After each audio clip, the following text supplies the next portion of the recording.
राशि रहेको छ कुम्भ राशि। कुम्भ राशि हुने जातक जातिकाको लागि लग्नमा राहु गोचर गरिरहेको अवस्थाले गर्दाखेरि इल्युजन, दुविधा, शङ्का, नचाहिने कुराहरू एकदम दिमागमा आउने यस्तो कुराहरू देखिएको छ। त्यसैले गर्दाखेरि आषाढ महिनामा राहुको नकारात्मक प्रभावलाई कम गर्नको लागि ओम राम राहवे नमः, ओम राम राहवे नमः यो मन्त्र जप गर्दै अगाडि बढ्नुहोस्। पक्कै पनि यसले अलिकति नकारात्मक ऊर्जाहरूलाई कम पार्नेछ। र केतु र मङ्गल सप्तम स्थानमा गोचर गरिरहेको अवस्थाले गर्दाखेरि कुम्भ राशि हुने जातक जातिकाको लागि आफ्नो व्यापार व्यवसायमा विशेष त अलिक ख्याल गर्नुपर्ने यो देखिएको छ। नराम्रो ग्रहहरू नराम्रो स्थानमा गोचर गरिरहेको अवस्थाले गर्दाखेरि व्यापार व्यवसायहरू छ भने विशेष त हजुरहरू अलिकति लागिरहनु पर्ने, अलिकति सोच्नु पर्ने केही बिग्रेको छ कि भन्ने कुराहरू पक्कै पनि ध्यान गर्दै अगाडि बढ्नु परिरहन्छ।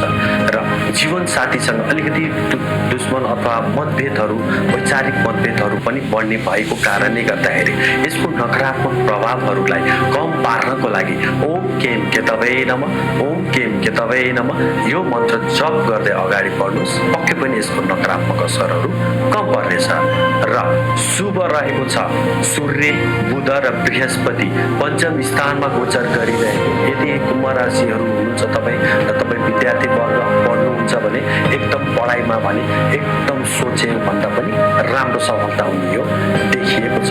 त्यसैले गर्दाखेरि यो ऊर्जालाई अझै राम्रो बनाउनको लागि बुधबारको दिन पारेर ओम बुम बुधाय नमः, ओम बुम बुधाय नमः र बिहिबारको दिन पारेर ओम ब्रीम बृहस्पते नमः, ओम ब्रीम बृहस्पते नमः यो मन्त्र जप च्यान्ट गर्दै अगाडि बढ्नुहोस्। पक्कै पनि तपाईँको माया, प्रेम, स्नेह, मोह, आफ्नो मनमा आनन्द र पढाइमा एकदम सफलता हुने यो प्रष्ट रूपमा घटित भएर बनिरहेको छ। त्यसै गरी दोस्रो स्थानमा शनि देव गोचर गरिरहनु भएको अवस्थाले गर्दाखेरि आफ्नो बोली बाणीहरूमा अझै सशक्त बनाउने यो देखिएको छ। आफू बोल्ने सेक्टरमा, मार्केटिङ सेक्टरमा हुनुहुन्छ भने अझै सफलता प्राप्त हुने खालका यो देखिएको कारणले गर्दाखेरि यसको ऊर्जालाई अझै बढाउनको लागि ओम सम शनिश्चराय नमः, ओम सम शनिश्चराय नमः यो मन्त्र शनिबारको दिन बिहानै सबेर उठेर स्नान गरेर यो मन्त्र जप पाठ गर्दै अगाडि बढ्नुहोस्। पक्कै पनि शनिले झन् शुभाशुभ प्रभाव दिने खालका यो देखिएको छ। कुम्भ राशि हुने जातक जातिकाको लागि शुभ रङ निलो, कालो रहन्छ भने शुभ अङ्क 8 अङ्क र 11 अङ्क, 10 अङ्क यस्ता अङ्कहरू एकदम शुभ हुने यो देखिएको छ।